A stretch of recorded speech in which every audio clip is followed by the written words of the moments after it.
To order. Amanda, if you'll call the roll, please. Mr. Perkins. Here. Mr. Stevens. Here. Chairman Benson. Here. Mr. Williams. Here. And Ms. Campbell. Here. Thank you. Thank you. And we invite you to join us as Mr. Perkins leads us in the invocation and pledge.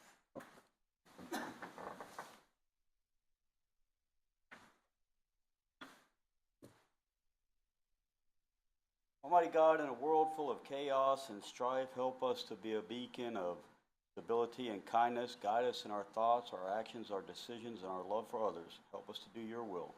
Amen. Pledge allegiance to the flag of the United States of America, to the republic which stands, one nation, under God, indivisible, with liberty and justice.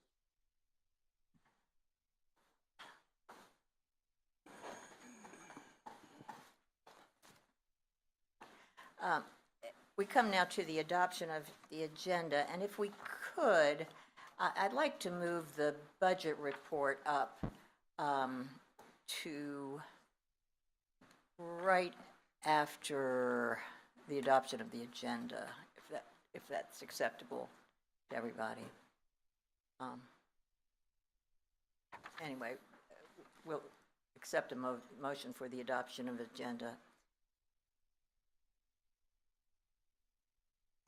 Mr. Stevens moves it.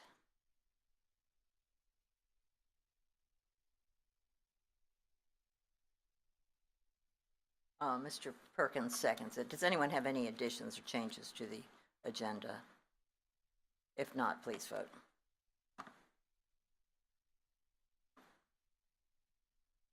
You're getting in, Ms. Campbell?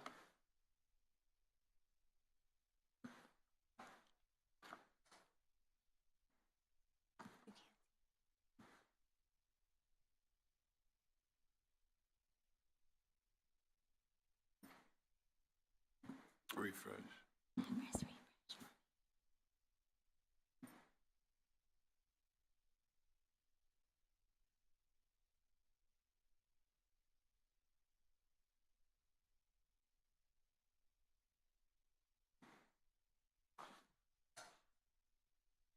And it passes 5-0. Thank you. The next item on the agenda is going to be the budget report. Mr. Smith, if you will come forward. And Mr. Smith is a famous man right now. He's getting an award for his leadership in coaching young people's sports, and we need more and more of that. So we thank you for what you're doing outside of your ECUA obligations. I appreciate that. Having 3 boys keeps me very busy outside of work. So that's a good thing. Yeah, so I do have several items on here today under the budget report. The first one is the year-to-date available budget report as of January 31st, 4 months into the fiscal year. Just kind of glancing down the line items there, most everything is within budget on the operating budget and the water and wastewater. On the sanitation side, we've got a few items that are, a little ahead of pace. Most of it's related to outstanding encumbrances, that we typically have for the whole year. And then we do have a few things in the MRF that are running a little higher than budget on different repairs and maintenance and some labor out there, but hopefully that will all work itself out as we go on through the year. But everything else is right in line with where it's supposed to be. Does anyone have any questions? Questions on that? On that? Yes, Mr. Williams. So normally does it work itself out when items are high at this point in the budget? Most of the time it does. Okay. Most of the time it does.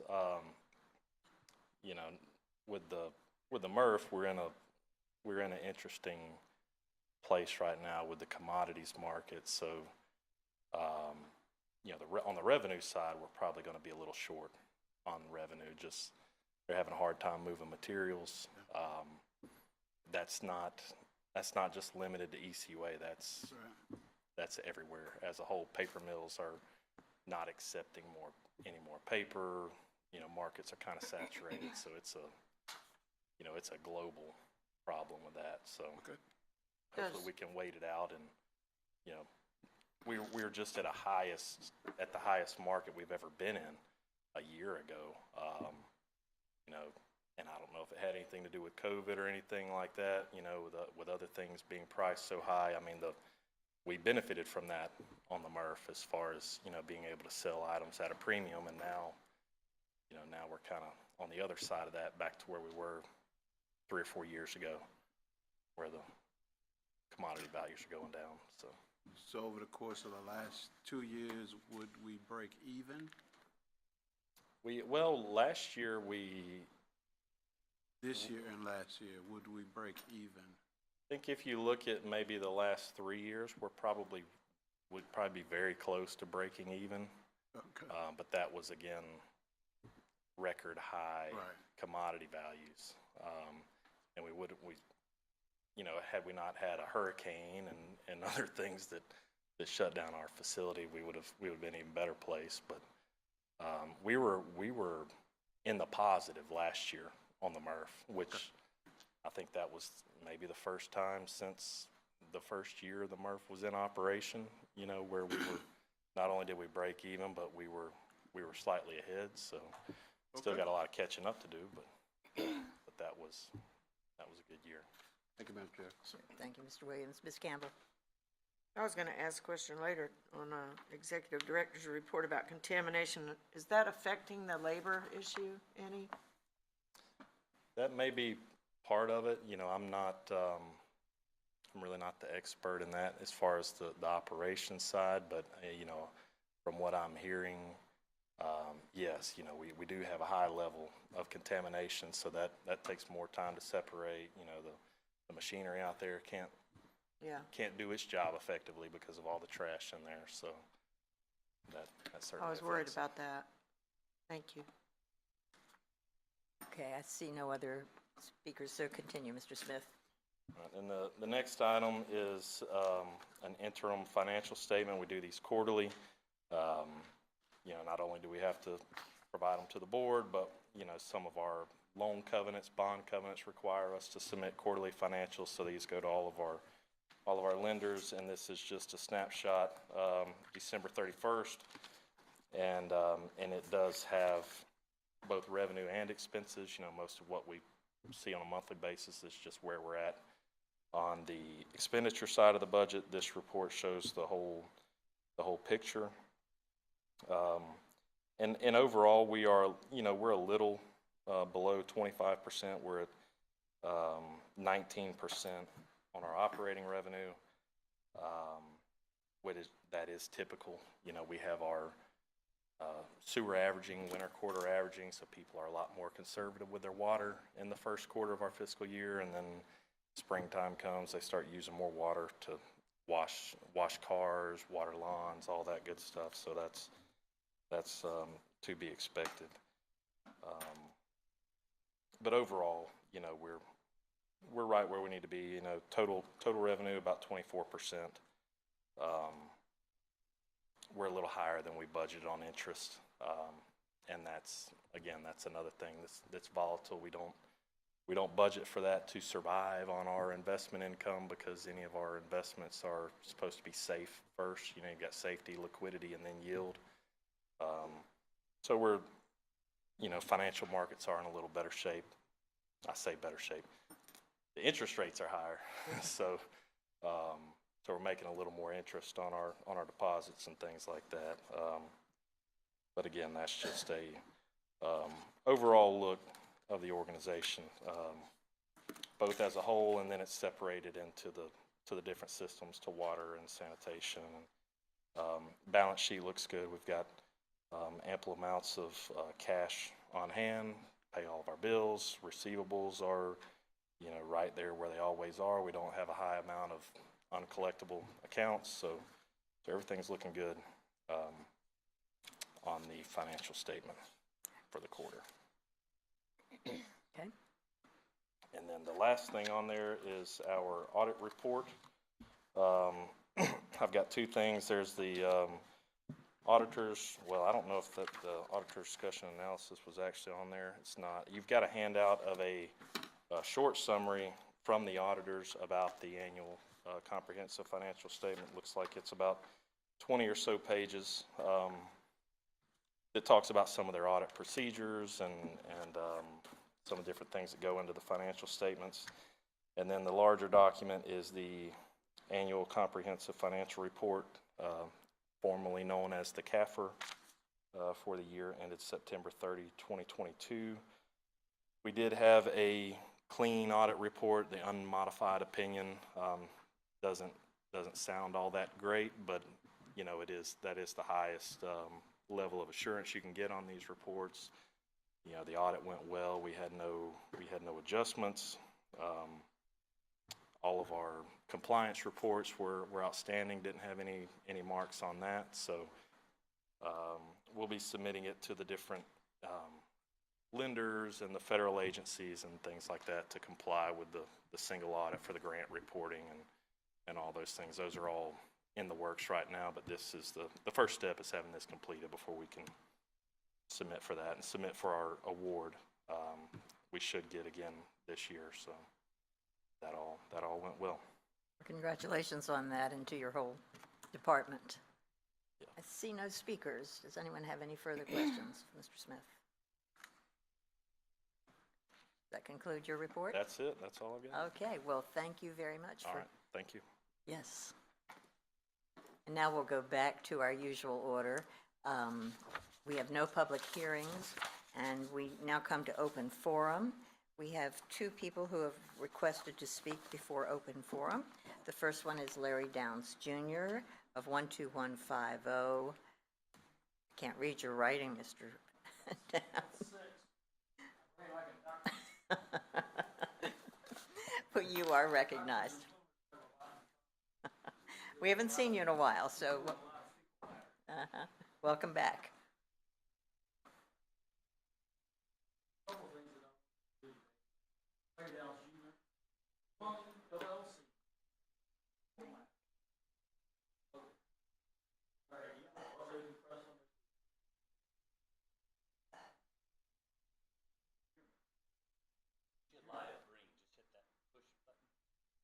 There it is. There you go. Can you hear me? Good. Now we can hear you. All right, let's start over again.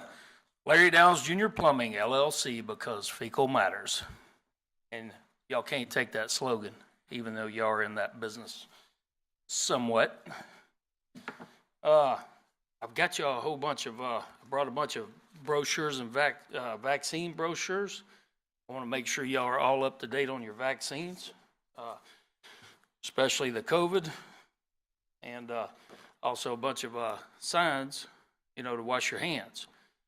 I noticed whenever I was up here, I got about 20 signs, maybe more, telling people to social distance and to wash their hands.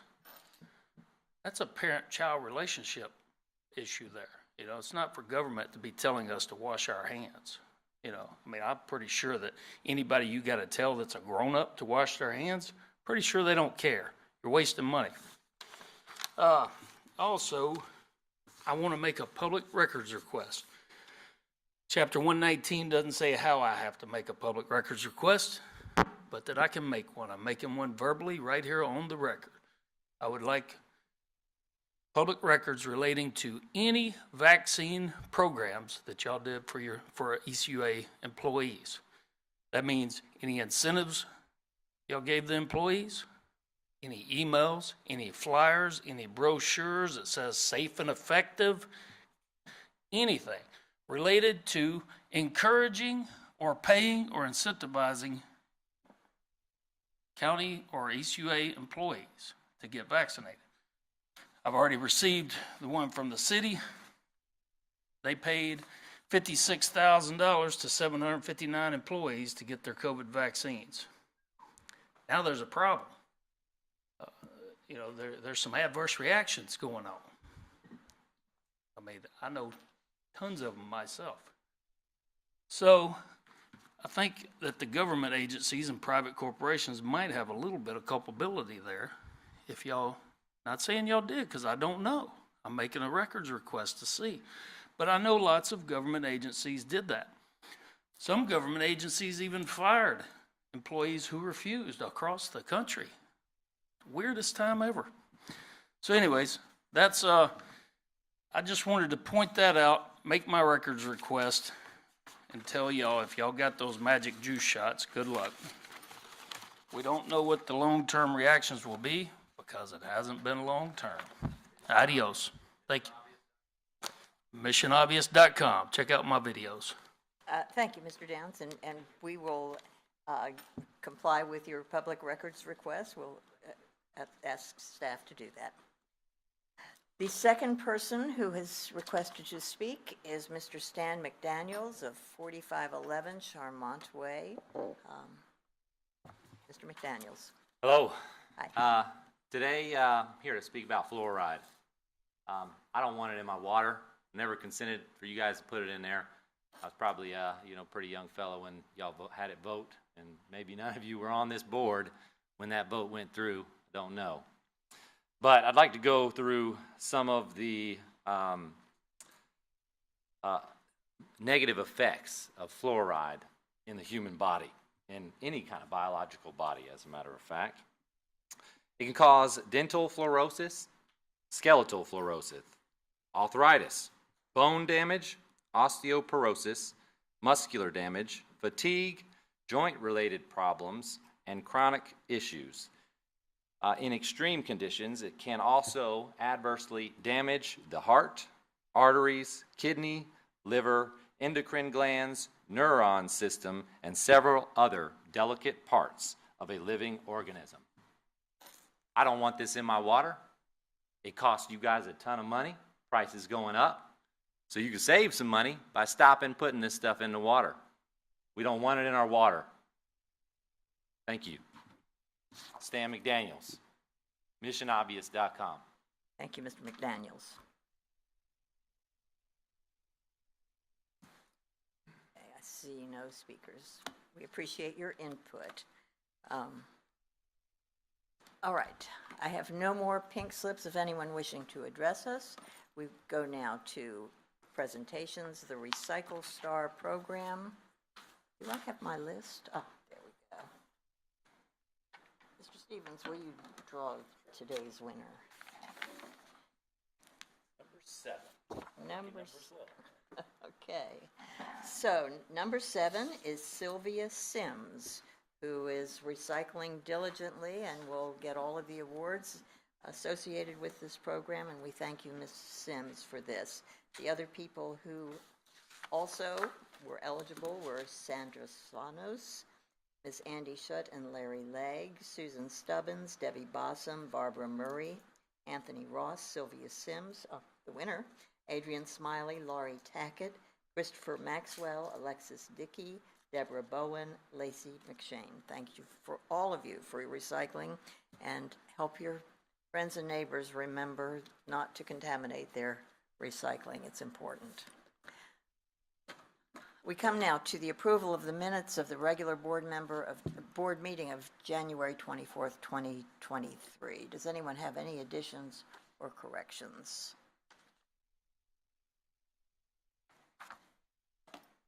Ms. Campbell makes the motion. Mr. Stevens seconds it. Any comments? Not, please vote.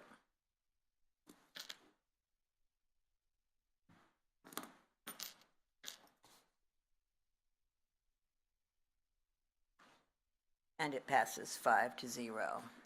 The next item of business is the consent agenda, and we will do as we usually do, read the title and have Mr. Woody explain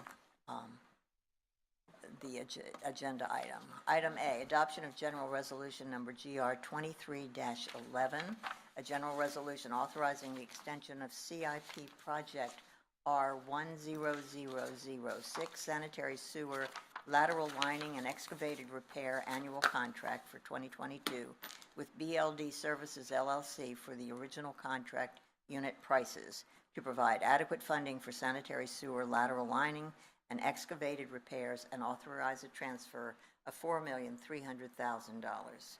Mr. Woody. the largest single project scope that we do for inflow and infiltration reduction is through lining of our existing sewer mains, and to more limited extent also some portions of lateral sewers within the public right-of-way.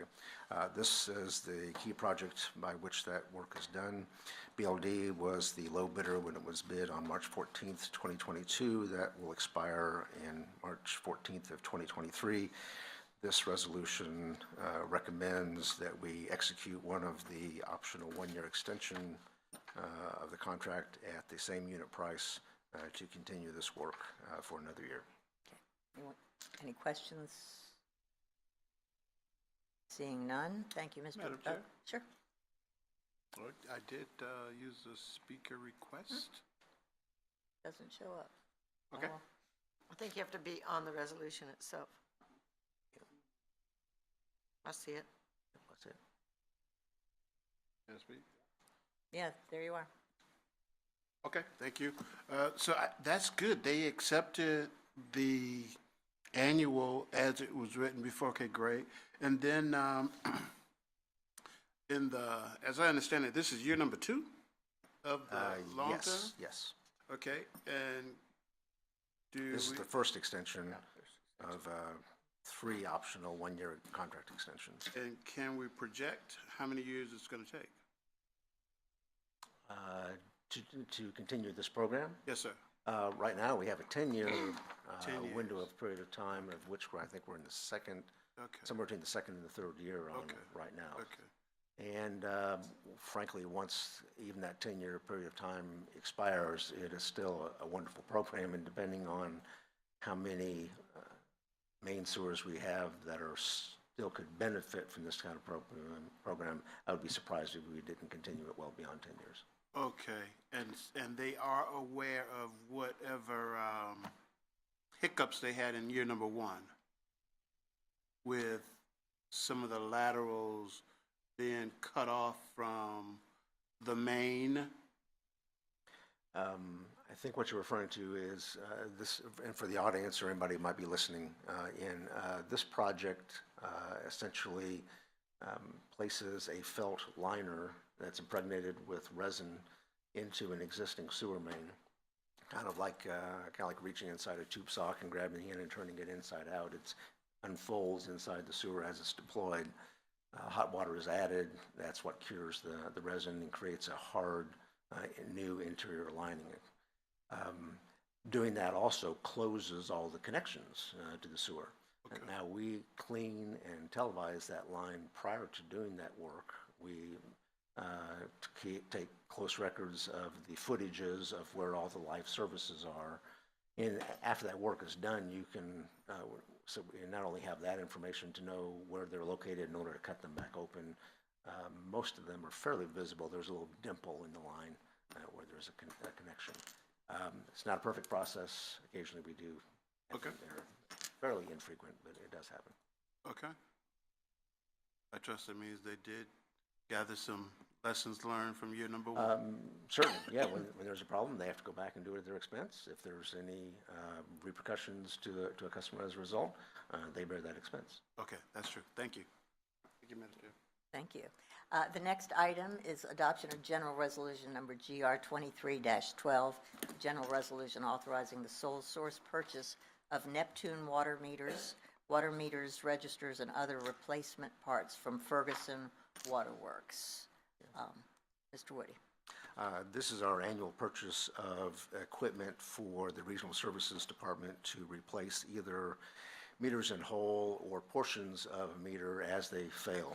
They are getting older now, so when those automatic meter register assemblies fail, we must replace either the register or the battery or the portion that's causing the problem. So this, when approved, allows us to purchase the parts we need to continue this program. I see no one wishing to speak, so we move to item C, adoption of General Resolution GR 23-13, a general resolution to authorize a proposal for engineering services by Mott McDonald Group in the amount of $355,265 for the detailed design efforts for electrical system modification and upgrades at the Bayou Marcus Water Reclamation Facility and establish an effective date. This resolution, if approved, would allow Mott McDonald Engineering to take the next step in what will ultimately be a three-phase project to upgrade the electrical system feeding our second largest water reclamation facility, the Bayou Marcus facility located over on Blue Angel Parkway. They previously provided all of the overview electrical master plan. We're now asking, as part of this resolution, to complete the detailed design so we then can take those plans out for bid. Look on page 24 under the explanation to the ECUA board. There's a brief summary of the scope of enhancements proposed at the Bayou Marcus plant. Does anyone have any questions? Boy, that's expensive for design. Even more expensive for construction. Yeah, I know. Next year. Okay, the next is item D, adoption of general resolution number GR 23-14, a general resolution awarding a purchase order with Consolidated Pipe and Supply Company, Inc. for the purchase of a new fire hydrants and associated parts and providing an effective date for the purchase order. This is an annual purchase of new fire hydrants and parts for the Regional Services Department. You'll see on page 37 under explanation, a brief summary of the original bidders. We're asking that this purchase order be approved and include the option of 2 one-year extensions. This is the first of 2 possible extensions on this contract. It was originally bid in September of 22. Thank you. Mr. Williams? Yes, ma'am. Thank you, Madam Chair. This company, Consolidated Pipe Supply, has over 60 locations throughout the United States. And I went to their website, and I don't see anything on diversity, inclusion, or equity. So what I want to know is, for a contract of this size, do or do we not ask for information relative to diversity, equity, and inclusion? No, it is not a requirement in our contract documents to obtain any type of information, nor is it a requisite piece of information on which to base or make an award. Okay. Thank you, Madam Chair. Thank you, Mr. Williams. The next item is item E, adoption of general resolution number GR 23-17, a general resolution authorizing the sole source purchase from Maury Elevator Company of Florida, Inc. in the amount of $55,500 for the modernization and required code upgrade of the hydraulic elevator in the customer service building. This past year, the Florida Department of Business and Professional Regulation, Bureau of Elevation Safety, made some upgrades that required some additional door monitoring requirements. So this recommendation is to make us compliant with that new regulation for the hydraulic elevator in the customer service building, which is the building just immediately south of us. Thank you. Mr. Williams? Yeah, thanks, Madam Chair. You know, I don't know how to fix this, but it's coming up as a concern of mine. This is a family-owned business, and again, they have nothing on diversity, inclusion, or equity, and I'm not sure it's in the best interest of a public utility to enrich a family-owned business and they not share the proceeds with those that pay the bill. So I don't know how to fix it, but it's a concern. And furthermore, this particular company had a superintendent of schools back in 1941, and you know, those times. So I don't know how to fix it, but I think there should be some some mechanism, some measures, some metrics to where we are asking family-owned businesses to let us know how they weigh in on diversity, inclusion, and equity. And furthermore, any of the other larger companies that are doing business with ECUA. I don't think public dollars should all go back to private hands and not enrich the communities that they serve. And that's just a statement for the record, Madam Chair. Thank you. Mr. Williams, you said something about school board, and I didn't follow the line of the comment. That may have been an out-of-line statement, but on their website, they talk about the family history, and the president of the company served in that capacity in 1941. And then when I juxtapose from 41 to 2023, and I see the website, it looks pretty much like 1941 as far as a family-owned business goes. So that was what I was saying there. And we have no way of measuring, but I know District 3 pays these bills also. And so I feel as though somehow we should have a means of getting some return for our dollar that benefits all of our ECUA customers. Mr. Woody is asking to be recognized, so. Me too. Weird. See Mr. Woody, but I don't see you. Oh, I'm on the wrong, probably on the wrong. What item are you on, 17? Yes. E. E. Yeah, okay, 17. Madam Chair, would you say it's okay if I speak? Sure. Thank you. Yeah, I would ask, since that general subject touches quite a few areas across procurement, if we could separately request our legal department to research and touch on those subjects and probably advise us more globally on issues regarding our procurement methods as it relates to diversity, award of contracts, and what we legally can and can't do in order to be in compliance with federal, state, and local law. I think without objection, that's a request of our legal department. Yes, we can do a memo to the board on that. Okay, thank you. Thank you. Mr. Stevens? You know, and to speak to what Mr. Williams, was saying, I think that's great. And like I said, personally speaking, I pride myself, my company, as being diverse and inclusive and so forth. From the public sector, I don't know. And again, this is something we can brainstorm, and thank you for bringing it up, and we can certainly research it. But a big factor for us is price, right? So I'd be great to maybe encourage these folks to put something on their websites or so, just to kind of give us a little preview of, because you want to do a little research with the folks we're dealing with. We want to deal with honest, ethical, companies in the private and or public sector. But at the end of the day, me personally speaking, we have a fiduciary duty to our constituents to get them the best product for the best price.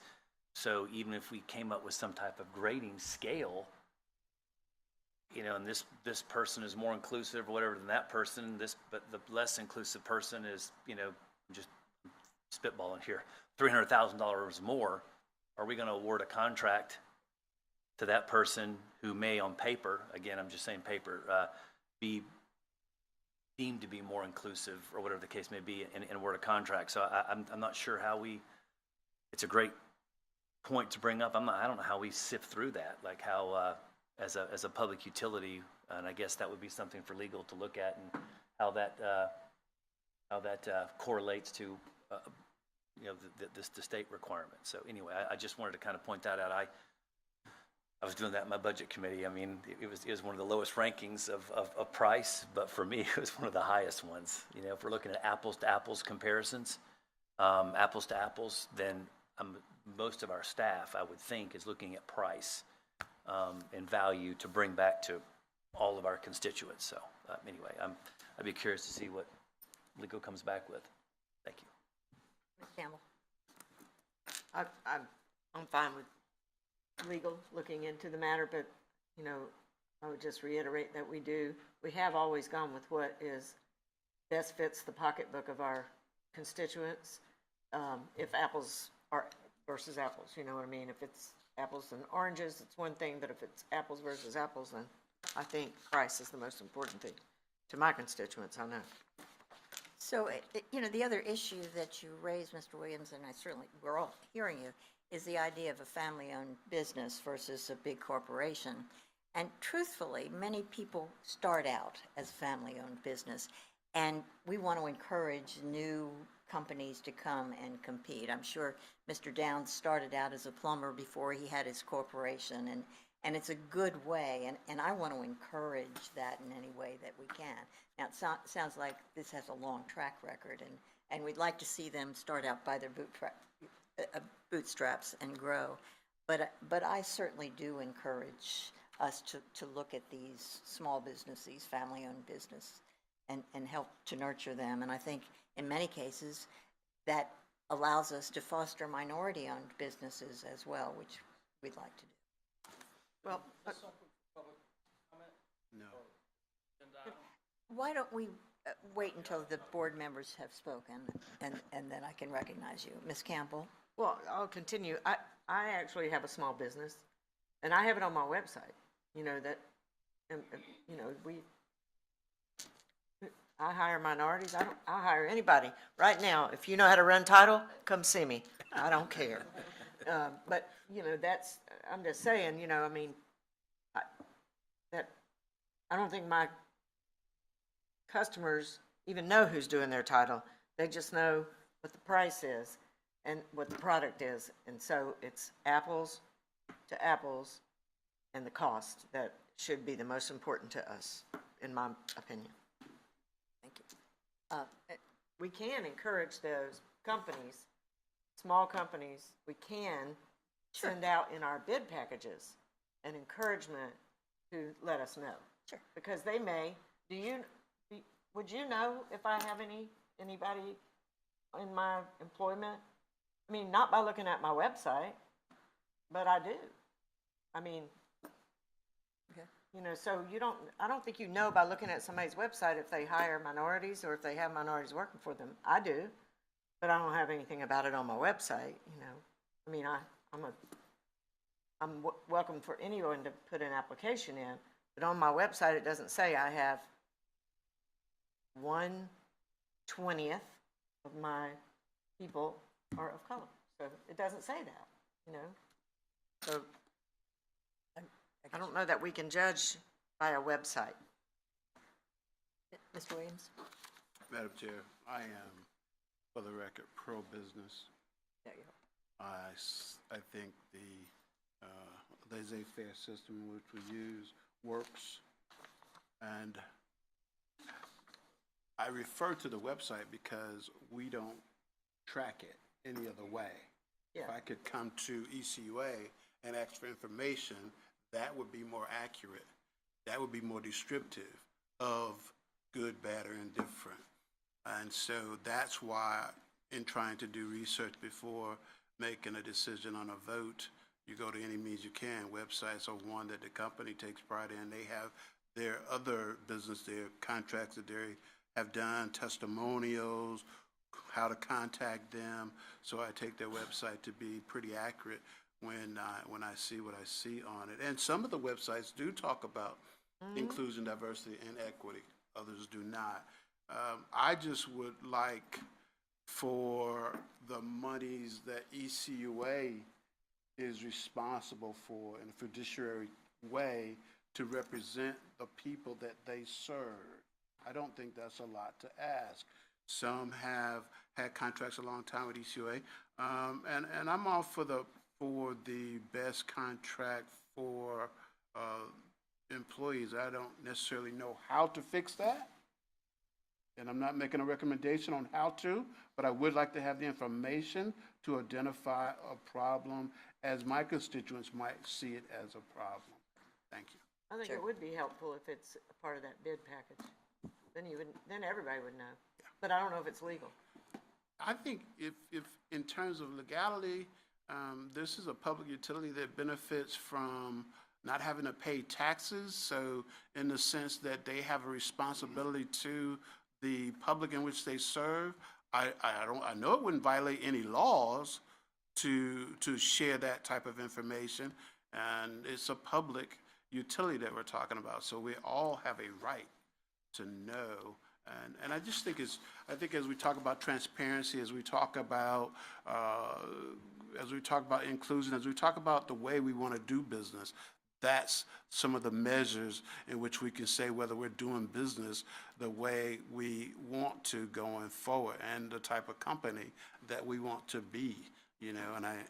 And again, another measure would be if we go an extra step to beyond the normal means of offering contracts. Some minorities may not know the process. So if we really want to be inclusive, then go to sources that represent minority contractors, or represent minority professionals, i.e. engineers and those types, and make sure they know so that they can put the information out. And then if we get no bids that come back, in terms of contracts, that's one thing. And then if the same companies are winning bids, then that's another one. But then we also know what kind of, who they're hiring. I think that's important. We all pay into this utility, so in some respects, we all should benefit from the money that's spent out to those who serve us. I appreciate you bringing it up. I'm a minority business because I'm a female-owned business. Yep. So, you know, more minority than color. It's women. It's, Absolutely.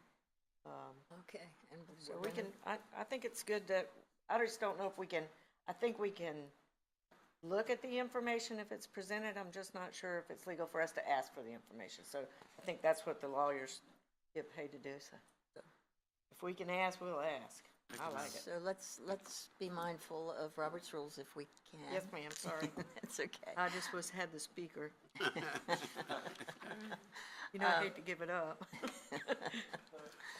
Mr. Downs, did you want to weigh in on this? And we typically don't do this, so but go ahead. I know, thank you. I appreciate it. Yeah, I'm a fourth generation plumber in my family. My son's the fifth, and you know, I don't know if y'all really realize it or not, but businesses are having a hard time getting employees. And whenever you start manipulating, I don't think it's y'all's job. I know it's not government's job. It violates the basic principles of liberty for y'all to be manipulating contracts to make sure that a quota is met. A quota, by definition, is against the basic principles of liberty. I mean, it's, you know, as a small business owner myself, of course I would rather see our money stay here. Of course. The problem is you can't have your cake and eat it too. You can't be for the basic principles of liberty and then want to manipulate contracts. I hear this diversity, equity, inclusion all the time. That is manipulation. It's clear, it's plain as day. I would like for y'all not to do that. It's not right. You know, people who are looking for jobs will get them. I mean, there's way less looking for jobs than people who need them to work. So please don't be getting into this. This is something the school board's doing. It's getting ridiculous. Thank you. Thank you, Mr. Downs. And by the way, I don't mean to speak for Mr. Williams, but I don't think he's talking about quotas. He's And yeah. I'm not gonna get in a debate with him. Yeah. Okay, the next item is item F, adoption of general resolution number GR 23-18, a general resolution authorizing the execution of a purchase order to Edwards Roofing Company, Inc. in the amount of $65,205 for the restoration of the standing metal seam roof at the Ellison Field Maintenance Garage. Mr. Woody. Literally, just across this parking lot is the Ellison Fleet Maintenance Garage. It has a standing metal seam roof. We're proposing with the award of this resolution that we apply an acrylic roof coating over the 12,872 square foot building. This coating will warranty and extend the life of the existing roof system by an additional 12 years without having to replace the existing metal roof sheathing, which we believe is more financially efficient. And I see no speakers. Will, oh. Did you have it? So what, Mr. Woody, what color is that going to be? And I'm trying to pardon the, Question. You really? I'm sorry, that was funny at the time it came the out. part about the timing, I'm actually looking for some coating as well. So what color are we spraying this For me, like, just white, oh, silver, yeah. silver coat? Okay, We that's, want to maximize the reflectivity. okay, I got you, I got you. There's not- Okay, silver, okay, and then two, it brings, it's the fleet maintenance building. So, unrelated, but in reference to the fleet maintenance, how are we coming on the, hiring some additional mechanics? That is still quite a challenge. And just so there's no confusion, we actually have two fleet maintenance buildings. The fleet maintenance facilities, the larger one being over Godwin Lane that does the majority of the heavy maintenance on our larger vehicles. The lighter portion of our fleet, smaller automobiles, trucks, and et cetera, are serviced out at this building just across the parking lot. I'm sorry, I went off on a tangent and then forgot your core question. Would you repeat it, please? So just, Oh, I know. mechanics, I'm sorry. Right, I know we'd filled a lot of the vacant positions, which was good. But as it related to the fleet maintenance, I knew we were kind of proverbially hurting for qualified mechanics in Yes, we that part. certainly are. Last time I talked with Kim over in HR, our total vacancy rate across the organization was in the 40s, and about half of that fell, maybe a little more than half of that, fell broadly into the categories of mechanics, be they be hard and fast mechanics who work on trucks, et cetera, or the more diverse use of the term to include folks who also work at our lift stations, I&E, and other types of technical repair work. Okay. It's a panhandle-wide issue right now with diesel mechanics, fleet maintenance mechanics, and so forth, all up and down the Gulf Coast right now. So I was just kind of curious how severely that was affecting us. Sure. And I see no one else, so, Oh, never mind. okay. Did you wish? Had to put it, maybe I just on the, I think I was on the wrong thing, but, yeah, I'd like to speak. I was, just looking at the price and stuff, this is, you know, if you round up, it's 20 cents a square foot. I mean, that's not bad for 12-year warranty on a roof, 20 cents a square foot. Pretty good contract. I'm glad it was competitively bid and we got such good bids. You know, and reluctantly speaking to the earlier issue, like on a bid like this, you know, we do have an obligation to provide the best and most free access and service to all our customers. And I think the way we do that is by getting them the best price, service, you know, quantity and quality on our bids. And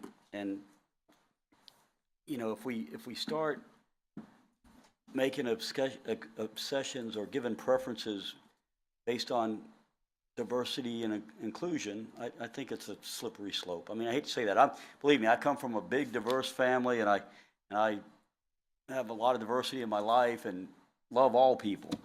But and I do think it is fair to make sure that we have equal access and opportunity for everybody. And if we ever don't, you know, let me know and I'll make sure we do something about that, you know, with a rage and a vengeance. But we have to have equal access and opportunity, but we can't, in my opinion, we can't, or it's not in the, maybe we can, but it's not in the best interest of us to, you know, what dollar value do we put on that? I mean, how much do we take out of our ratepayers' pockets to pay for that? Some of them against their will, probably a large portion of them against their will across all sectors and segments of people, you know, so it's our, and we've done over the years, and I don't know if we still do, because Mr. Roberts is, you know, gone, and we recently filled that position, but we have done workshops with the African American Chamber of Commerce on doing business with ECUA and helping people learn how to bid and make sure they're included and stuff like that, and I support all of those efforts. But if we had a project like this and the price is $65,000 and we don't know whether they're diverse or not, and then we have another one that's $85,000 and says we got a 20% diversity in our thing. I mean, I couldn't see myself paying that extra for that. Now, I do business with a lot of companies that are not diverse at all. They're all minority, completely minority. You know, do we exclude them? I mean, that would not be fair. We're going to say, oh, you're not diverse. You know, you don't have any old white males in your employment. I mean, so to me, it's incumbent on us to make sure that we provide as much access and opportunity and equality in the bidding process, and make sure everybody's got a fair and equal chance, and that we reach out to everybody. But I think this bid, and I don't know, you know, who has what as far as diversity on these three bidders, but to me, you know, in all honesty, unless there was some blatant discrimination, it wouldn't matter. You know, it'd be the low bid, you know, for the best 20 cents a square foot for the new roof for 12 years. That's all I have. I hate to, you know, bring that back up, but I just want everybody to know kind of where I'm at on it. Thank you, Mr. Perkins, for weighing in. Ms. Campbell? I was just going to say that was cheap, 20 cents a square foot for a roof. That's a spray, that's a. Yeah, I know, but it's still cheap. It's still cheap for 20 cents a square foot. I Is think it- the was it- we're are they calculating. is it a seal or is it just a color? No, it's an it's an acrylic roof. It actually has some things. I'm not sure how many mils it is, if anybody knows off the top of the head. Probably, Okay. probably 8 or I 10 lost mils control. worth of thickness. That we need. Still pretty cheap. Okay, we all agree. Cheap. Okay. I see no one else's hands raised, so we will move on from the cheap roof to item G, a general resolution to notify the Board of Emergency Purchase Orders issued by the Talcum Group LLC for construction services required to replace a sanitary sewer force main on Fort Pickens Road, and to core and main for the pipe and other construction materials. Mr. Woody. Purpose of the resolution is to confirm earlier notices and make it official. I've provided you some notices through board reports, but have you actually vote on approval of emergency purchase orders for replacement of ultimately about 7,000 feet of force main out on Fort Pickens Road from approximately Baywatch condominiums over to Sand Dollar condominiums. The project is right now about 1/3 of the way done. We separately bid the materials in order to get them on site earlier and to save us some funds in doing so. That's the core and main purchase for $110,554. And then we propose to use an existing contract we already have with Talcon Group for emergency services and use them to do the actual construction and installation of the pipe together with a subcontractor's assistance. Thank you. So we're ratifying an emergency purchase with this. Yes. And I see no speakers on. Apparently I missed one. Did you really have your thing on? Yep. Yeah, RNG. Just a real simple one, looking at the bids. So these bids were less than $1,000. One of them was less than $1,000. That's pretty good, because normally we don't get bids that close. I'm looking at these three, all three of which are local companies. Not that that matters, you know, but I do like local companies, for the record. But being, you know, $800 or $900 off, that's usually we get them, you know, much more, spread out. So that's a very tight, competitive bid with these two. That was my only, Okay. just, I don't know if we were going back and forth with them or something, or negotiating, or just sending it out, and they came back No, it was 110 and some change, and 111, and It was a competitive bid. We solicited 3 bids from local suppliers. Yeah, we were pleased not only with the tight grouping, but the fact that overall, any one of them were lower than what our estimate was Right. for the pipe. We were very. maybe that's promising that some of these suppliers and subs are coming down some. That's encouraging to hear. Mr. Perkins. I must have pressed speaker on the last one in the Okay. wrong place here. That's why I didn't see you. Okay. Thanks. All right, so I see no one else wanting to speak on this one. All right, the next item is item H, adoption of general resolution number GR 23-21, general resolution authorizing the award of bid 2023-10 and issuance of a contract for electrical upgrades of lift station 379 Blue Angel Target and providing an effective date. Mr. Woody. ECUA has over 400 lift stations throughout its service area. A few of them are particularly large, one of those being lift station number 379 on Blue Angel, just right in front of the Target store just north of Sorrento. Purpose of this project would be to purchase a 500 kilowatt generator to replace an existing 300 kilowatt generator. Right now that's a triplex station with 3 pumps. The generator that's there is only sufficient to operate 2 of those 3 pumps, so we're needing to upgrade it so that when we have storms and other types of problems, we can run all 3 pumps on generator power. Right now we're running only 2 of them on generator power and have to have a backup diesel pump to deal with the excess flows. And Mr. Perkins. I must have pressed in the wrong place, but I do have a question. So with all the massive growth we see happening out in the southwest part of the county, are we projecting and preparing for the growth that's going to be occurring out there when we're looking at capacity on these lift stations? Mr. Woody. It's my understanding that we have good and adequate power at the Blue Angel Target lift station. Our challenge there is just during emergency conditions when we lose utility power. The original generator that was sized there was insufficient to serve all 3 of the pumps. So we're proposing to purchase a new one to provide that additional capacity, and the sunk cost we already have on the existing 300 kilowatt generator will just be moved to another location. So we'll still benefit. Okay. The next item is item I, adoption of general resolution number GR 23-24, general resolution utilizing by-board national cooperative pricing for tire retreading and section repair services for the sanitation fleet. Authorize the executive director to execute a purchase order with Southern Tire Mart for tire retreading and section repair services through the by-board national cooperative contract. Mr. Woody. That was a big mouthful for what is essentially a contract for very routine services of retreading and making sectional repairs on what will be up to 750 tires we retread annually, or 180 we have section repairs. We spend about $200,000 a year on this service. It's a fairly general service, so we purchase it through the cooperative service contract, which we are recommending specifically by board national.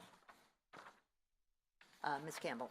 So it's a national contract that Yes, there are several cooperative purchases agreements that are done nationally that are written in such a way that other bidders can purchase the services at the low unit price. And that's essentially what we're doing here. have we ever do we ever verify that that is the lowest price? Well, the by board, you've also heard us talk about Sourcewell. There's several of those out there. When they competitively bid services and goods more than anything else, things like the vehicles, et cetera, we do a lot of purchasing from Sourcewell for vehicles as well. They get competitive bids from upwards of 20 bidders across the nation. Okay. Thank you. And finally, we come to item J, adoption of general resolution number GR 23-25, a general resolution authorizing a portion of a utility easement in Greystone Estates subdivision to be no longer useful, necessary, or profitable in the operation of the utility systems of the Emerald Coast Utilities Authority, approving and concurring in the findings of the executive director, declaring portion of the easement to be surplus and providing an effective date. Mr. Woody. The ECUA owns thousands upon thousands of easements across our service area. Some of them were created when developers propose a development in a certain way or fashion, and then plans change, and therefore easements aren't needed. Or in this particular case, there is a multiple phase subdivision called Greystone, in which there was an easement needed for phase one, but as they go into later phases, part of that easement area is later going to be converted into an actual right-of-way. So the purpose of and recommendation here is to declare an existing easement as surplus, when actually what's going to happen as a part of the next phase is we'll get a larger area back as a portion of public right-of-way. Mr. Stevens? Mr. Woody, so just reviewing the report, it said we're selling the parcel to the developer not to exceed $100,000. Have we come up on a set price for that, or are we just? No, we're not selling it. Actually, it was dedicated by the developer in the first place, so it was gifted essentially to the ECUA. What we're doing is allowing them to more or less convert it from what is now an easement to what, for the next phase, will be a public right-of-way. Okay, so the original developer, we understand. Yeah, there's no just, money. Just basically gifted that to us.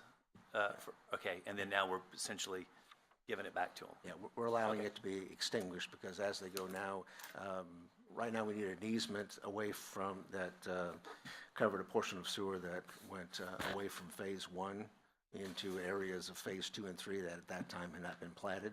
Now they're getting into phases 2 and 3, those areas will be platted. And where there's an existing easement over an existing line will be a future public right-of-way. So we're extinguishing an easement, replacing it with Gaining one. right-of-way. Okay, thank you.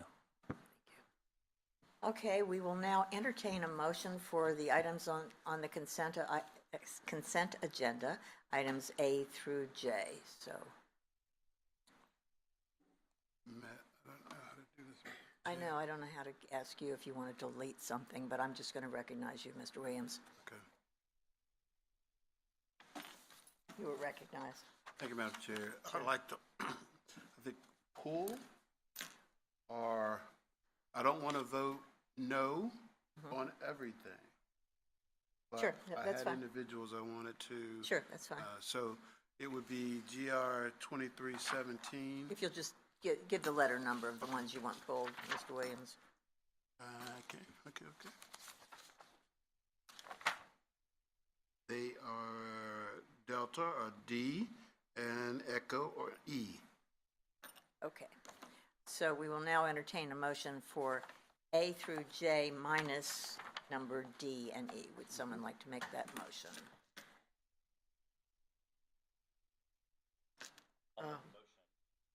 Yeah, I'm trying to make a motion, but I don't see it either. Okay, all right, Mr. Stevens, if you'd like to make the motion, and Ms. Campbell, if you'd like to second it. Yes. A through C and F through J.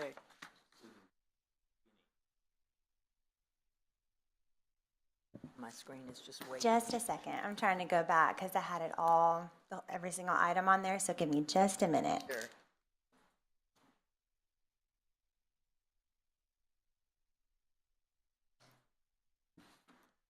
And I guess for the recommended chair, would it be helpful in discussions to kind of say, I'd like to pull that for her? It might be easier for her. You're right, Mr. Williams. From the chair's perspective, it doesn't matter which way, but you talk to her afterwards and ask her.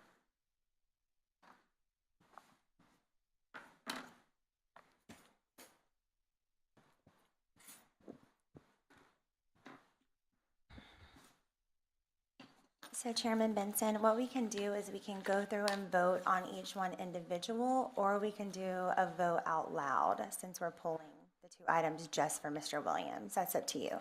Why don't we vote out loud for all consent agendas except for D and E, if that would be fine. Mr. Perkins? Mr. Stevens? Chairman Benson? Yes. Mr. Williams? And Ms. Campbell? Yes. Great. Okay. And now we will go back to item number D, And just to refresh you, this was General Resolution GR 2314, and it was awarding a purchase order to Consolidated Pipe and Supply Company. And we will entertain a motion for that. And that was D. That's D, yes.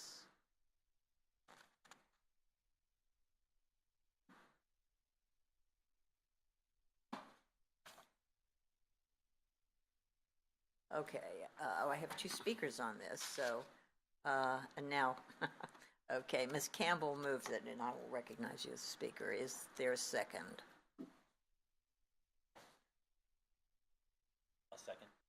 Okay, Mr. Stevens seconds it, and, all right. And then Mr. Williams had wanted to speak. So you're recognized, Mr. Williams. Madam Chair, I've said all I really had to say on it. I just wanted my vote to be counted in the negative Okay, and Mr. Stevens, or against. you're showing up as wanting to speak. I think you probably were just seconding. Okay. That was old. So Okay, all right. screen's locked. Yeah. So we'd like to vote, so here we go. Sometimes old school.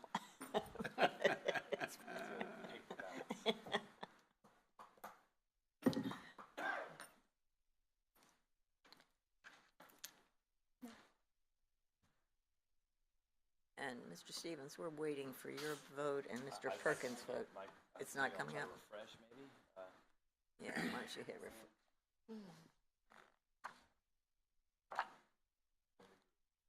No, there are two actually this time.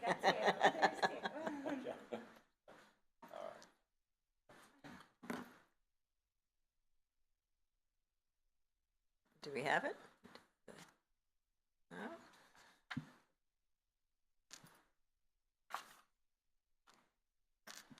Oh, okay. Did I miss a question? I'm sorry. The board report. Do you want that? Yes, you may borrow that back. Oh, sorry. And it passes 4-1.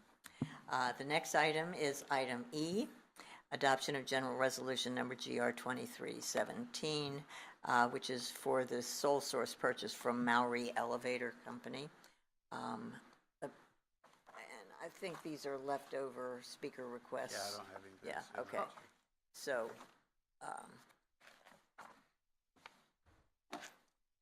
here's an opportunity to make a motion. And it's moved by Mr. Stevens, seconded by Ms. Campbell. And I assume you no longer want to speak. Is that true, Mr. Williams? That's correct, Madam Chair. Okay, and same for you, Mr. Stevens? Yes, ma'am. Okay. All right, we're voting on item E. And this was a sole source, correct? Right. Okay. And the other one was an extension, right? I think so. Yeah. Just making sure. And this one passes 4-1.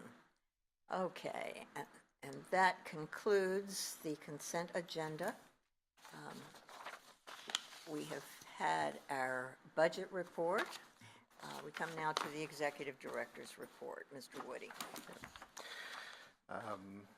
Last week, I provided some information in the board report that I'd like to expound on a little bit more detail. In the enabling legislation that created the ECUA, one of the sections, specifically section 16, has a statement regarding a management efficiency audit. I'm going to briefly read the version that was approved from the 2013 legislature. It says, management efficiency audit. The authority shall contract for a management efficiency audit by a private firm at intervals of at least 5 years to review program results and make recommendations for the proper, efficient, and economical operation and maintenance of the utility systems, facilities, and functions under supervision of the authority. The last report was done in 2018, so this is the 5th year following that. I got together with our other deputy executive directors, our HR director and director of finance, and reviewed for ourselves some various things that we thought would be appropriate for this year's management efficiency audit, not audit, report, I should say. And we are recommending the following 5 items to be considered. And we're also proposing an ad alternate to get a price on possibly 3 other items, although given the price of things nowadays, I don't know that we'll be able to afford the additional items, but I want to at least mention them with you here. And get your feedback and answer any questions and make any edits that you think would be appropriate. So I propose that we issue a request for proposals for consulting services for looking at and analyzing ECUA policies and procedures related to the 5 following items. Number 1, ECUA's recycling program and MRF operation and its ongoing and the ongoing effect of high rates of contamination, low market values, and the true cost of service.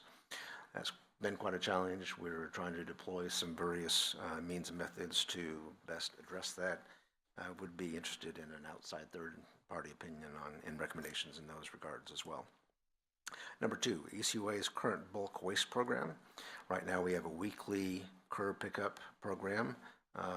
Oftentimes we get internal questions amongst all of us whether it would be more efficient to revert to a call for service program rather than having a vehicle out at every location every single day, given the relatively small volume of pickup by bulk as compared to waste or recycling.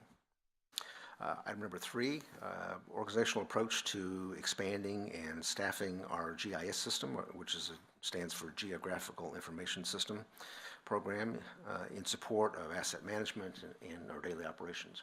Right now we have a pretty good GIS system, but admittedly it's still in its infancy. There are so many more things that we could do as an organization, particularly as a public utility, to not only document and make more readily accessible the features, locations, and information about our infrastructure, but also its maintenance history, television reports, all kinds of layer upon layer of information that, when more readily available through a GIS system, it really becomes an asset management system. Right now, that system is managed with one individual, overseen with one individual out of the IT department and several very important staff members in remote, kind of a decentralized locations in engineering as well as regional services. I have an interest in trying to grow that program. I'd like to have some feedback about how best to do that. Number 4, recommendations to further improve progress toward increased diversity among within all pay grades. You may remember when I first, and this touches base a little bit with some earlier discussions we had here, but as related to as ECUA as an employer, not as a entity that hires contractors. You may remember me mentioning our desire to be sure that we have a good representative diversity within our organization. And if you're just looking at pure numbers, we are. In fact, we're more representative than in our overall composition than we are in the population that we serve. Where we fall short and need to do some improvements, so are making sure that is equally shown in other pay grades across the organization. It's more readily evident in our entry grades, less so in middle management and senior management. Recommendations coming out of that will probably have to do largely with recruitment more than anything else. Number 5, ECUA's programs and policies regarding septic to sewer conversion projects and their cost. We do a lot of septic to sewer projects.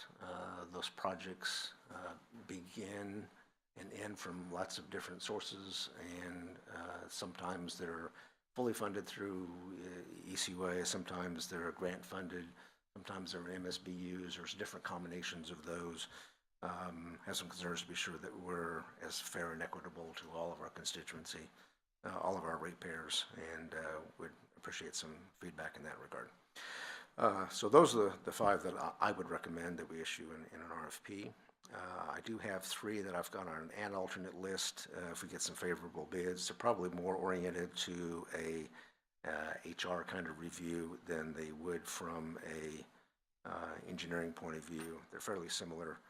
They both have to do with looking at our turnover, attendance, retention, and hiring practices, and some proposed solutions specifically for regional services, lift stations, and plant maintenance, and our sanitation garage division, all 3 of which are really struggle still with that, largely in mechanic positions, but in other positions as well. Ms. Campbell. Well, I'm real happy that you have consulting on recycling at the top. That was one of the things that was the reason I pushed my button to talk. I just wanted to see where we were on the plans to educate on contamination. I know we had talked with the city at one time. I didn't know if we'd gone any further. I would like to see something done of what we don't include in recycling. It's hard to pinpoint what we will allow because that changes, but if we could just say what we don't allow so that we get people to quit putting construction material, yard waste, and aerosol cans in there, that would make me happy. The rest of the stuff, I don't have any problem with it, and I know, but on an audit report, I really would like to look at retention of employees, because I think we have a more issue with that than we do with diversity or septic to sewer issues. I think we have more of an issue right now of where are we going to find truck drivers? How are we going to keep them driving those trucks? Where are we going to find mechanics? How are we going to keep them in the mechanic shop? And so that's just my thoughts on it. I think the retention of good employees and how to get good employees is the biggest thing that every business and every entity in America is facing right now. So I really don't think that should be one of the bottom 3. I think it should be one of the top 3. Just my opinion. Thank you, Mr. Campbell. Anyone else? Mr. Stevens? So just to second what you said, Ms. Campbell, last year when I reluctantly voted for a rate increase with the specificity of having it directed to CDL drivers and sanitation workers. So I didn't want it going into the black hole abyss of just the general fund and where it was going to go. We didn't know, so I wanted specificity there because I understand me working in the private sector, along with several of you all as well, understand the challenge of getting CDL drivers, competent CDL drivers, and individuals that actually have valid driver's license. So forget the CDL drivers. But above and beyond, so I kind of wanted to. I was raised in the red, or hitting the fire alarm, proverbially speaking, a year or so ago. Well, I'm going to make this statement now.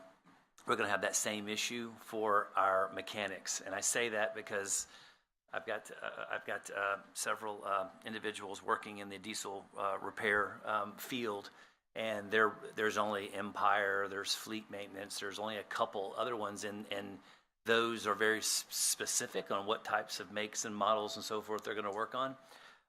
So we're not getting any. I was talking to a former business partner, and he was explaining to me that the average age of his mechanics now are like 57 years old. So I say 57 years young, but that's the average age right now. So no one's really getting into some of these trades, and we're feeling it on the private sector. Of course, we're also feeling it here on the public sector. So we're definitely going to have to discuss how to adjust these pays, how to make ECUA more attractive, because our days of touting, our great benefits packages and what we offer and so forth, the insurance and the benefits, that was a great carrot, pre-COVID.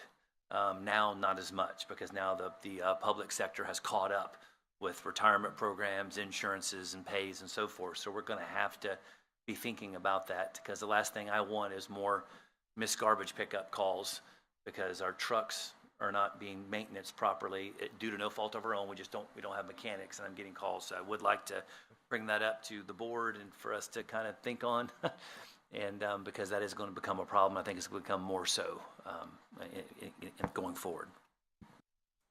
Thank you, Mr. Stevens. I see no more speakers. Do you need us, Mr. Okay, Mr. Perkins? I don't know why. You know, as far as, we had talked last month about on the recycling, having if in doubt, throw it out type campaign or something, and trying to lessen the contamination. I want to make sure we're still thinking about that. I looked at a pizza box since then, and the pizza box said, be sure to recycle this box. And supposedly they have liners or something. This didn't have a liner. It was full of grease at the bottom of it. And I'm like, man, if that recycles, we're going to have contamination. So I don't know if we're still thinking about it, if in doubt, throw it out campaign, but that's, it's kind of killing us when we've got, commercial companies out there saying, be sure to recycle this box, and it's something that's going to contaminate our waste stream. So I don't know how we address that, but, I guess we're looking public information wise at doing some sort of campaign on that. Good point, Mr. Perkins. Ms. Campbell? Everybody that I've talked to about when in doubt, toss it out, says it is the perfect thing for us to just get it out. Just need to get it out there. I don't know how we plan on doing it, but it'd be easy. Yeah, and we've been preaching recycling for so long. People want to feel good about recycling, and so this is sort of a counter message, but it's important to do. So. I had a little party at my house the other night, and I said, okay, I'm sorry, but I'm going to use this as a teaching moment. And I was looking in the garbage can saying, we really can't throw this way, and this way. Really? We did not know that. So I just think we have to educate the public on what you can and can't toss out. And when in doubt, toss it out. We don't, I think we pushed recycle so much that if they're in doubt, they're putting it in the recycle instead of, when in doubt, putting it out of the recycle. So Well, Ms. Campbell, your parties sound like a lot of fun. they are. I'm glad we recycle wine bottles. No, I'm just kidding. Thank you, Mr. Woody.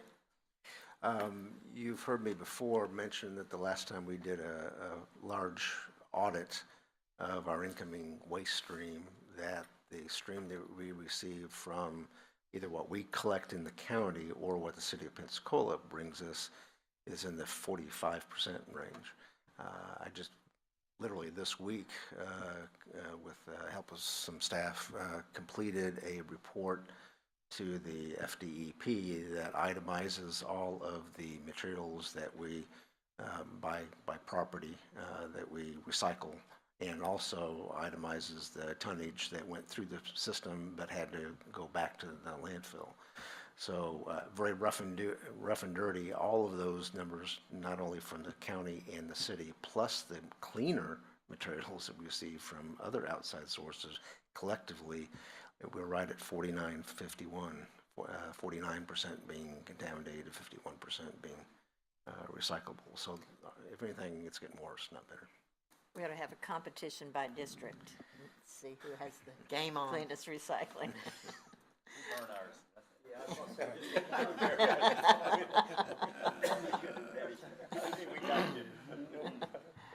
And Mr. Stevens, do you have some? And just on a side note, I recorded a show, one of my shows last month, and recycling came up, and first off, I said, look, recycle. That's what we want you to do. However, if you do not want to recycle for whatever reason, again, free country, recycle, don't recycle. But if you choose not to recycle, call us up to get that second can for a small nominal fee extra, because I feel like whether we like it or not, we can sit here and discuss recycling and pro-recycle, or you think it's worth it or not. That's maybe a discussion for a later time.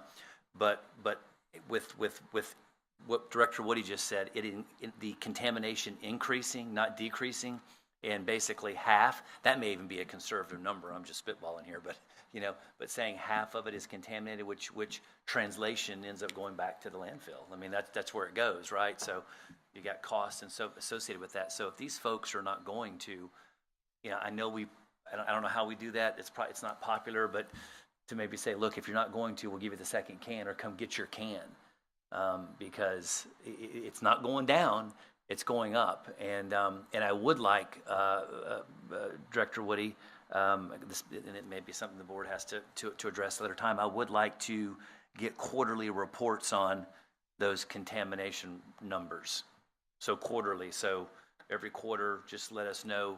That way we can get a metric. Is that number continuing to rise? Is it going down? I don't know if quarterly is too often, but I would like to kind of get an idea on what that number's looking like. Are we making any headway with our marketing, with our advertising, with our commercials, or is it now 50, now it's going up to 60, and because the higher those rates get, that's going to be something we're going to have to get figured out, one way or another. So And anyway, Mr. Woody, I think without objection, if you would do that, I think that's good.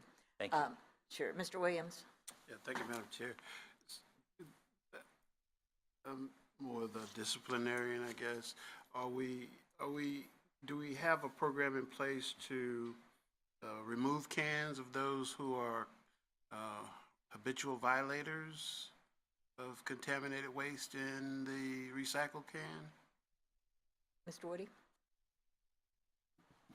Yes, we actually do have a program that will allow us to provide 2 notifications to a customer who habitually seriously violates the recycling can, and we can remove that.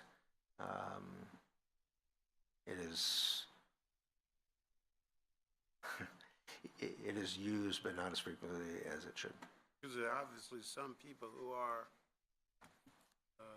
regularly using it for other than its intended purposes. And I mean, that's got to be seen as a alternative to reducing the contamination. So how hard is it to give 2 notices? Is it 2 notices within a year, 2 notices within 6 months? Is it 2 notices within a lifetime? I should know that off the top of my head, but I don't know. I think it's a rolling 12 months, but let me verify that. Okay. Can I second that question, Madam Chair? Sure. We had talked about an audit of cans overall. Are we proceeding with that? Are we in the middle of that process of identifying who has what cans, and who we are? We are. You saw me briefly glance out of the audience. Gary Dean was here a little bit earlier. The most recent number I've got by memory is at least a month old. I was glancing in case he was here, could give us a more current number. I believe we've picked up something north of 4,000 cans. Okay. And In a month? No, probably a quarter, maybe. Okay. Using the 2 audit staff. Okay. Thank you. Thank you, Mr. Williams. Mr. Woody? Yeah, if I can add just a couple things. The request for quarterly contamination, that would actually work out very well. We do a quarterly report to Closed Loop Partners, one of our funding partners for the MRF.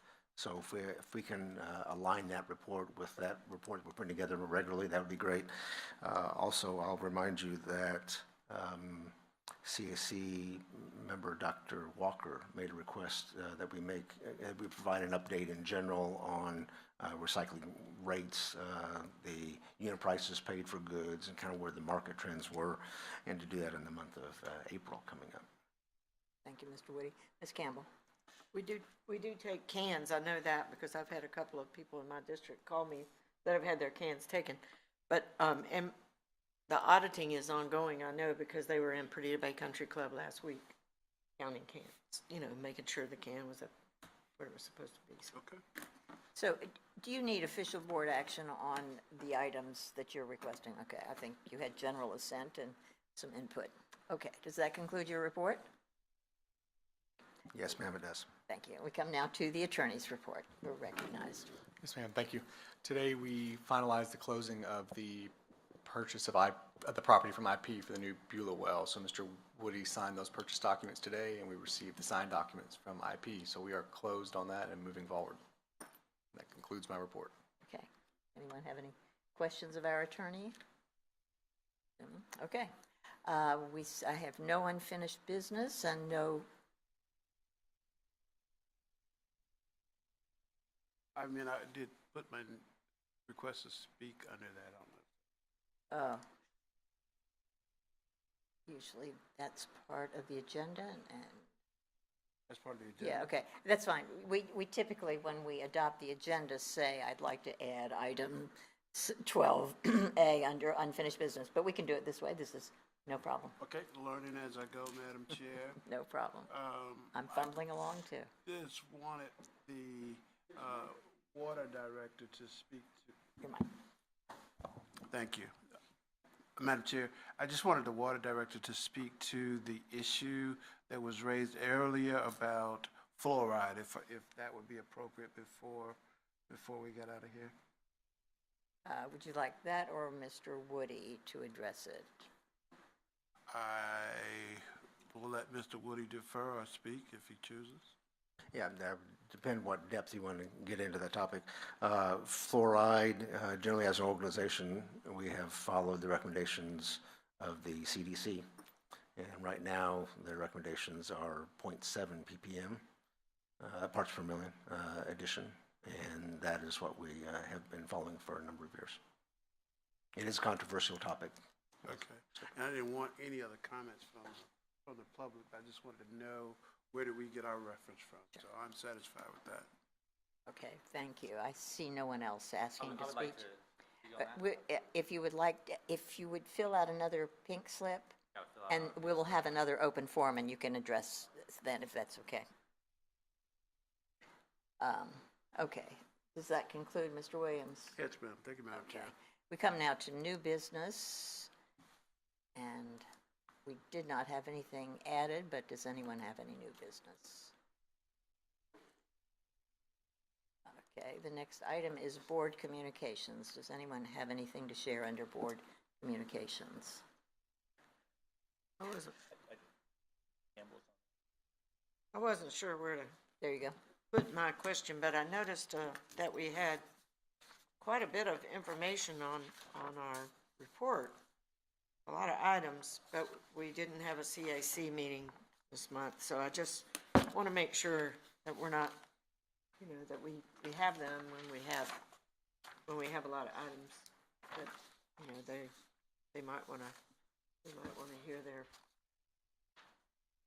say-so in. I don't know, these items may have all come up within the last week, but. Yeah, just go ahead. Mr. Woody? The CAC as well as the board agendas have deadlines a couple of weeks preceding the date of the board in order to have enough time to review items that are submitted internally, get them to our legal staff, and get them vetted, and then to put together an agenda. So our decisions on CAC usually is predicated just on how many items make that deadline. I believe there were 2, I think, that had made it. And based on some earlier discussions with the board, there was some concern to maybe not call a meeting if the number was fairly small. Yeah, I figured that's what it was. And also, we're going to make a tremendous use of them in May and ask them to attend 5 meetings in 2 weeks. Thank you. Thank Mr. you, Woody. Bruce. Thank you. Mr. Stevens?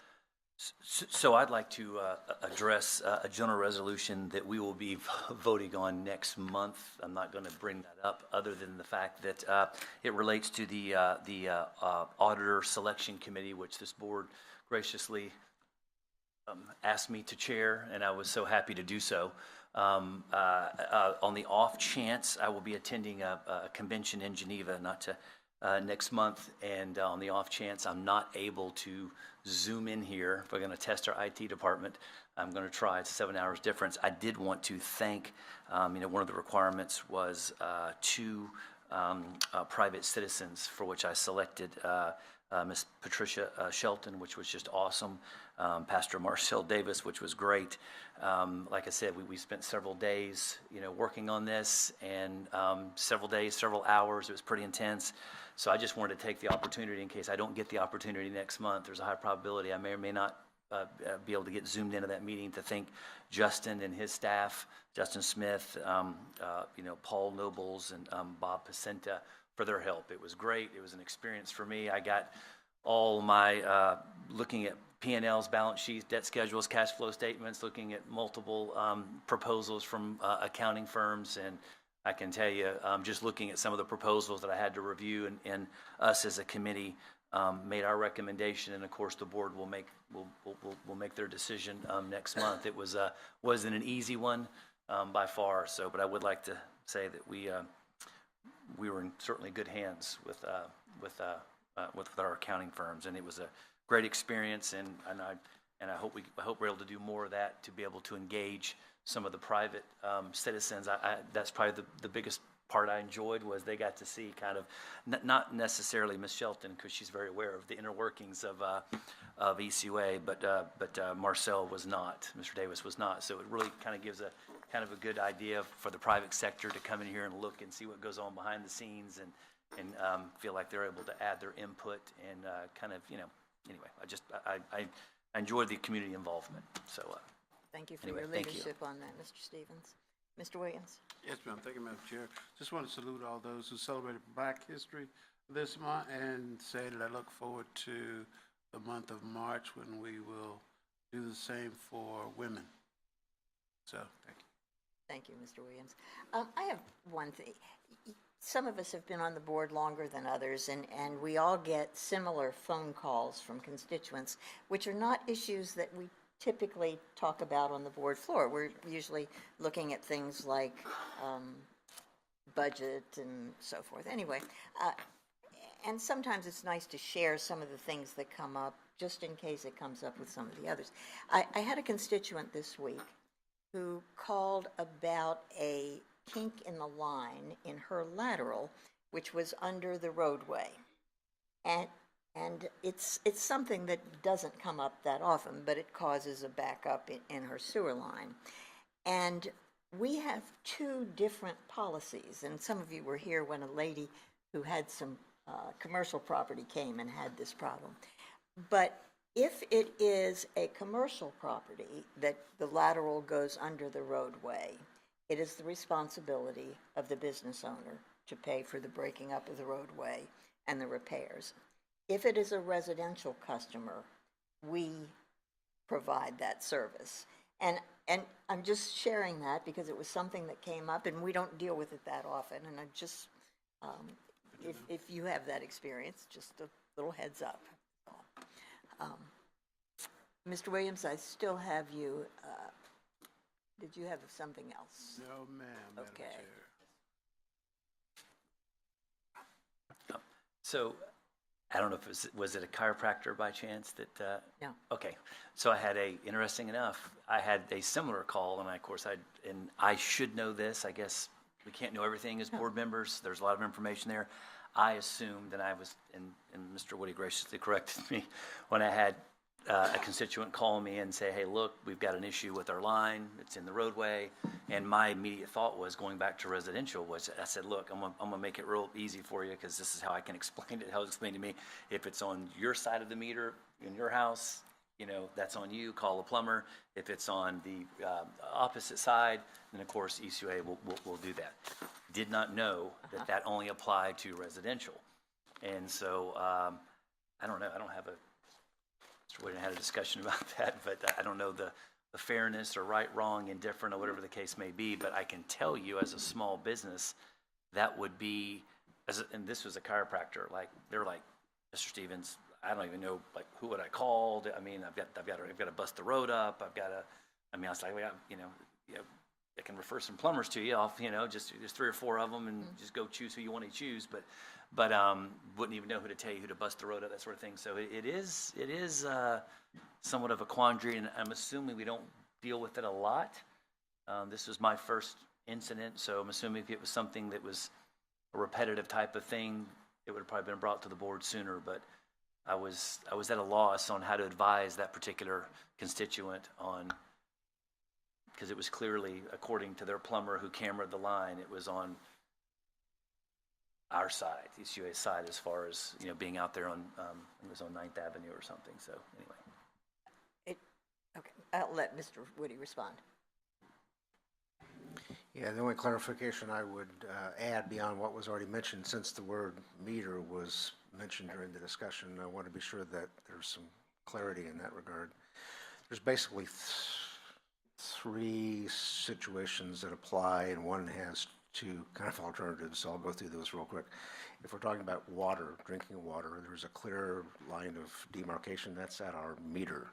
From the meter back to the house is owned and maintained by the property owner. From the meter back whether it's under the road or not. If it's the water line, then it's owned and maintained by ECUA. Now, changing subjects to sanitary sewer. Some of our customers have low-pressure sewer systems. They have a grinder pump, and their service is provided through a small, 1.5-inch service that goes out to a little junction box, a location where we can turn service on or off, and also a point where we can flush a line one way or the other. That is also a clear line of demarcation that's generally at the right-of-way line. Same kind of theory applies there at that joint, at that juncture back to the house, where business is owned and maintained by the owner. We'll maintain everything from that junction back toward our system.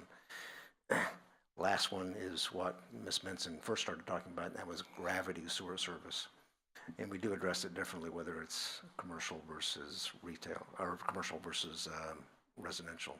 If it's commercial, or let me say residential first. If it's residential and there's a problem with the lateral line from the house all the way up to the back of the curb or the edge of pavement, whatever happens to exist in that particular situation, all of that area, whether it's inside the right-of-way or not, is owned and maintained by the property owner. Once it goes underneath the street, if we determine that there is a problem, then we as a utility will make that repair. I think the policy decision that was made many years ago was that the vast majority of our customers are residential, and the expense of getting something up under the street for a residential owner really isn't practical, and we took on that responsibility as a matter of policy. However, with that, we do require the residential property owner's plumber to first at least investigate, install a clean out at the right of way so that it can be cambered, that kind of information found out first. So there is an initial responsibility of the property owner still before we would take over. Then the last situation is commercial. If it is commercial, then the ownership and maintenance of that lateral line from the building all the way to the connection with ECUA, whether it's under the pavement or not, is the ownership and maintenance responsibility of the commercial owner. The policy thought being that it is a business, that is a cost of doing business, and shouldn't be appropriate for our ratepayers to underwrite the cost of doing business. Okay, thank you very much. And I see no other speakers under board communications. Okay. We come now to our second open forum, and Mr. Stan McDaniels has asked to address us. Mr. McDaniels, you are recognized. Make sure your button is pushed and the green light is on. Green light's on. Mr. Woody, I was... No, excuse me, sir. We do, if you will address the chair. Okay. And I just needed a clarification on the parts per million. That was the upper limit. Was that a 0.7? Okay, and Mr. Woody, you may respond. 0.7, yes. Okay. Thank you very much. Thank you very much, Chair. I did look at the report before I came today, and the parts per million on the last report for ECUA was 0.8. I know that's probably within some kind of deviation. So I don't care how many parts per million are in there. I don't want it. But I do want to bring you to the history of the CDC, the most recent history from the CDC in 2020, when they recommended masks, and then recommended no masks, and then recommended N95 masks, and then recommended 2 masks. Okay? These people have been lying to us left and right. Fluoride is not good for the human body. I don't want it in my water, and I think that most people, if they were educated on the side effects of the health concerns in their bodies, they wouldn't want it either. And then I would ask the chair why your board member isn't drinking out of that ECUA container over there, instead drinking his Dasani. Thank you. Thank you. My role as chair only goes so far as the meeting. I don't govern what they do with their water or otherwise, but thank you for addressing this. I will tell you that the issue of fluoride is a very divisive one, as you well know, and it has come before this board off and on over a couple of decades, and we have certainly looked at it, and I think we continue to look at it, and we appreciate your input, and we will probably look at it again in coming years. Madam Chair, I would like to respond if I may. Yes. I didn't bring a cup, just that's why I got the bottle. I didn't bring a cup, but I have drank out of there before, though. Thank you. Okay, and I also have a thing for Mr. Downs. And so you are recognized, Mr. Downs. Thank you much, Chair. I am drinking the water over there. I'm like a junkyard dog. I ain't had no vaccines. I ain't never had a polio vaccine or chicken pox, measles, none of that. I ain't never had a Hep A, B, C, whatever the heck they're selling for free. None of it. And y'all can imagine, I put my hands in a lot of fecal matter, a lot of bacteria, a lot of viruses, you name it. I have a strong system. And what I really wanted to come up here to say, I got to throw that in, you know, water's water. But as far as the, you know, over the years, I've had some problems with ECUA, field superintendents, et cetera, you know, and they finally started believing me when I told them there was a problem under the street, you know, for residential. I do, you know, I understand the commercial side of it. You know, some of them can't afford it. They're barely holding on, too. You know, I understand that. You know, with all the free, you know, the free grant fairy money that's running around, maybe y'all could start a program to help struggling minority businesses, maybe. You know, maybe we could do that. Diversity, equity, and inclusion. You know, I'm just giving y'all ideas since y'all are throwing around ideas. But I really think that y'all own that line. Y'all's, just like from the meter back towards that easement, y'all own it. Citizens, whether it's a business property or a residential property, we don't own that line under that road. Y'all's, we don't own the road, you know, other than public property, of course. So I don't know how y'all can really get away with it. I know it's been done a long time that way, but it seems like that y'all do spend a lot of money on cups, you know, calendars and T-shirts and a lot of stuff, you know, a lot of stuff for promotion. So maybe y'all could figure that out as to how, at least for the businesses who can't afford a $10,000, $20,000, $30,000 repair under a major road, that's a problem. I mean, we ain't talking about a residential road or a street or a drive.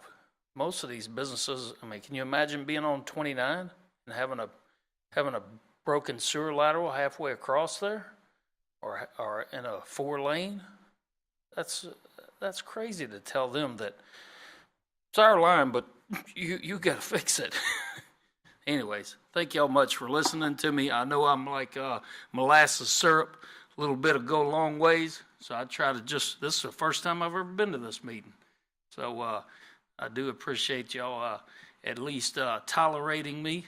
Thank you. Thank you, Mr. Downs. And I see no more pink slips. I thank you all. See you next time. We're adjourned.